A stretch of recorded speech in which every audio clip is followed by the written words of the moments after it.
सर्वेभ्यः नमो नमः। अहम मोनिका तालियान। यह हमारा प्रश्नोत्तरी का द्वितीय भाग है। इसमें हम अपने आम अथवा ना, शुद्धम अथवा अशुद्धम वाले प्रश्न करेंगे।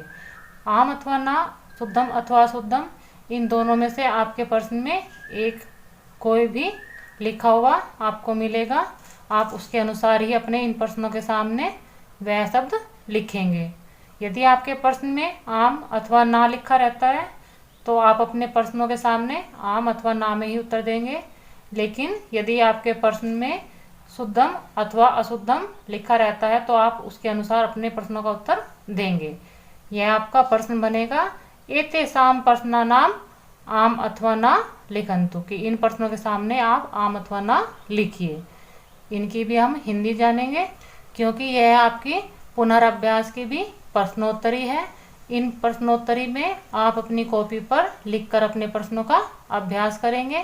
संस्कृत में आप जितना लिखकर अभ्यास करते हैं उतनी ही आप अपनी परीक्षा की तैयारी करते हैं और अपनी परीक्षा में उतने ही आप अच्छे नंबर ला सकते हैं। यह मेरा आपके लिए एक प्रयास है, मेहनत आपको ही करनी है। तो आप अपने इन प्रश्नों की हिंदी भी समझ लीजिए। सिंहः वनस्य राजा आसीत्। सिंह का अर्थ होता है शेर, वनस्य वन का राजा, राजा आसीत् था, शेर वन का राजा था। यदि यह वाक्य आपका सही है आपके पाठ के अनुसार तो आप इसके सामने आम लिखेंगे, और यदि यह वाक्य आपका गलत है तो आप इसके सामने नहीं लिखेंगे।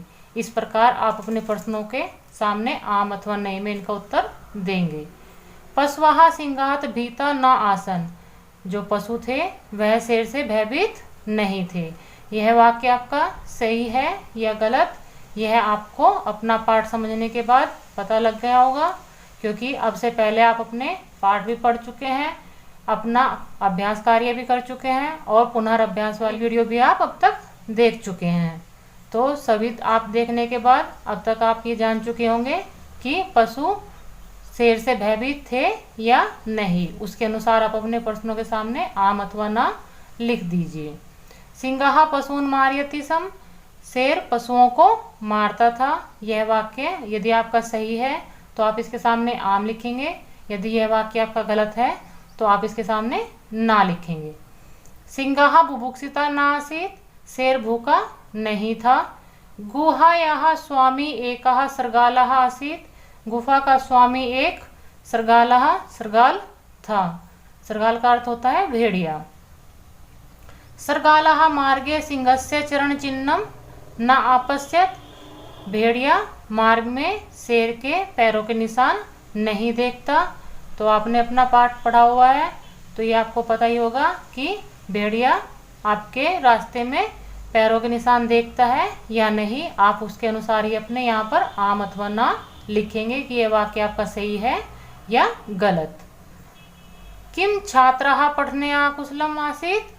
क्या छात्र पढ़ने में आकुशल था। किम छात्रस्य उपहासम अध्यापकः कुर्वन्ति स्म। क्या छात्र का उपहास अध्यापक करते थे। आपने अपना यह वाला पाठ भी बहुत अच्छे से समझा हुआ है कि उस छात्र का उपहास कौन करता था। तो उसके अनुसार आप अपने वाक्य को देखेंगे कि यह वाक्य आपका सही है तो आप इसके सामने आम लिखेंगे, और यदि यह वाक्य आपका गलत है तो आप इसके सामने नहीं लिखेंगे। किम गर्तः घटस्य अधः आसीत्। क्या गड्ढा घड़े के नीचे था। तो यह भी आपका वाक्य सही है या गलत, ये आप अपने पाठ के अनुसार लिखेंगे। आम अथवा ना इसके सामने आप उसी से करेंगे। किम गर्तः घट स्थापनेन अभवत्। क्या गड्ढा घड़ा के स्थापित करने से हुआ। कि आपका जब घड़ा बार बार स्थापित हो रहा था तो क्या उसके बाद आपका गड्ढा बना। यदि यह वाक्य आपका सही है तो आप इसके सामने आम लिखेंगे। यदि यह वाक्य आपका गलत है तो आप इसके सामने ना लिखेंगे। किम बालकः उपहासेन दुखी आसीत्। क्या बालक उपहास से दुखी था। किम बालकः पठितुं न इच्छति स्म। क्या बालक पढ़ने का इच्छुक नहीं था। तो आप अपना वाक्य जानते ही हैं कि आपका बालक पढ़ने के लिए इच्छुक था या नहीं। यह आप अपना पाठ पढ़ चुके हैं तो आप उसके अनुसार ही इसमें उत्तर देंगे, आम अथवा ना। किम छात्रः परीक्षायां सफलः अभवत्। क्या छात्र परीक्षा में सफल हुआ। किम अभ्यासः परमो गुरुः, क्या अभ्यास सबसे बड़ा गुरु है।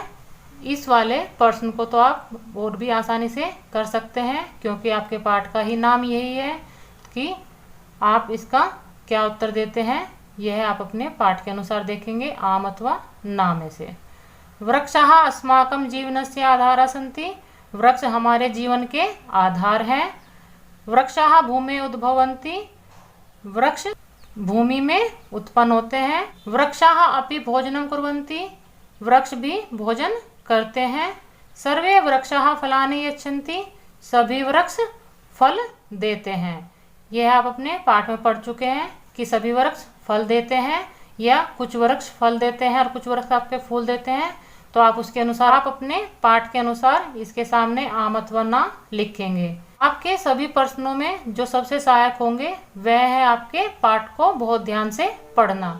जितने ध्यान से आप अपना पाठ पढ़ेंगे उतनी ही आसानी से आप अपने प्रश्नों के उत्तर दे सकते हैं। वृक्षाः अपि जायन्ते वर्धते म्रियते च, वृक्ष भी जन्म लेते हैं, बढ़ते हैं और मरते हैं। यह आपका वाक्य सही है या गलत, इसके अनुसार आप इसका उत्तर देंगे। वृक्षाः अस्माभिः रक्षणीयाः भवन्ति, वृक्ष हमारे द्वारा रक्षणीय होते हैं, अर्थात वृक्षों की हमारे द्वारा रक्षा होनी चाहिए। यह भाव है आपका इस वाक्य का। तो यह भाव आपका सही है या गलत, आप इसके अनुसार इसका उत्तर देंगे। हमने अपने आम अथवा ना वाले प्रश्नों को इस वाले भाग में किया है। आप इनका लिखकर अभ्यास कीजिए, या अपनी वीडियो को रोककर आप अपनी कॉपी में केवल इसके उत्तर लिखकर अभ्यास कर सकते हैं। आप जितना अभ्यास लिखकर करेंगे उतने ही आप परीक्षा के लिए तैयार होंगे और उतने ही अच्छे आप अपनी परीक्षा में नंबर प्राप्त कर सकते हैं। मिलते हैं अगली वीडियो में। सर्वेभ्यः नमो नमः।